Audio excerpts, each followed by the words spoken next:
இப்போ இந்த big pass வீட்டுக்குள்ள கேமரா இல்லாத இடம்னா ஸ்மோக்கிங் ரூம்னு ஒண்ணு இருக்கு அப்படின்னு சொல்றாங்க. அங்க உண்மையிலேயே கேமரா இருக்காதா? உள்ள இருக்கிறவங்க வெளியில டெக்னீஷியன்ஸ் கூட பேசுவீங்களா இல்ல பேசவே மாட்டீங்களா? அம்மா ஆக்சுவலா எனக்கு அப்படிதான் எனக்கு ஒரு எக்ஸ்பீரியன்ஸ் உள்ள நடந்துச்சு. இது நான் ஃபன்னா சொல்றதா இல்ல சீரியஸா எடுத்துக்கதா ஏன்னா எனக்கே தெரியலையே அங்க உள்ள உண்மையா பொய்யாங்கிற மாதிரியே ஃபர்ஸ்ட் நாள் இருந்துச்சுல்ல.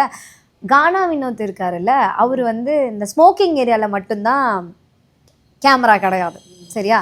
But I am a teetotaller. எனக்கு நான் ஏன் சொல்கிறேன் அப்படின்னா, நான் கேட்டேன், இல்லை நீங்கள் அடிக்கடி அங்கே போயிட்டு வரீங்க, ஸோ வந்துட்டு இவ்வளோ நேரம் என்ன பண்ணுவீங்கண்ணா அப்படின்னு சொல்லிட்டு அப்படி தான் நான் கேட்டேன்.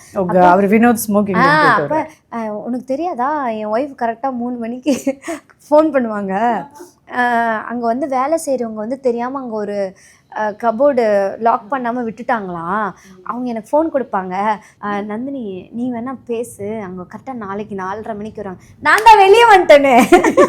இல்லைனா கூட தெரிஞ்சிருக்கலாமா என்னன்னு தெரியல. பட் அவர் காமெடியாக சொன்னாரா இல்லை உண்மையாலும் அங்கே ஃபோன் யாராவது கொடுக்குறாங்களா அப்படிங்கிறது எனக்கே டவுட் இருக்கு. எனக்கு நிறைய இடத்துல டவுட் இருக்கேன் மேம். எனக்கு அப்புறம் எப்படி இதை மட்டும் நான் டவுட் இல்லைன்னு சொல்றேன். ஓகே, அடிக்கடி கன்ஃபெஷன் ரூம்ல கூப்பிட்டு பேசுவாங்க பிக் பாஸ். ஆனால் எல்லாரையுமே பிக் பாஸ் அதான் ஒரு மந்திரம், அவரோட வாய்ஸ்.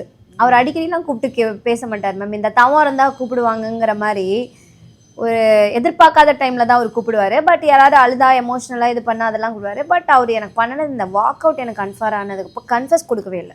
பிக் பாஸ் உங்களை சமாதானப்படுத்தலைன்ற கோவம் அப்போ இருந்தது, இப்போவும் இருக்குது. ஆக்சுவலாக பிக் பாஸ்க்கு தான் ரெட் கார்டு கொடுக்கணும். ஐயோ, நாட் பிக் பாஸ்க்கு தான் ரெட் கார்டு கொடுக்கணும்.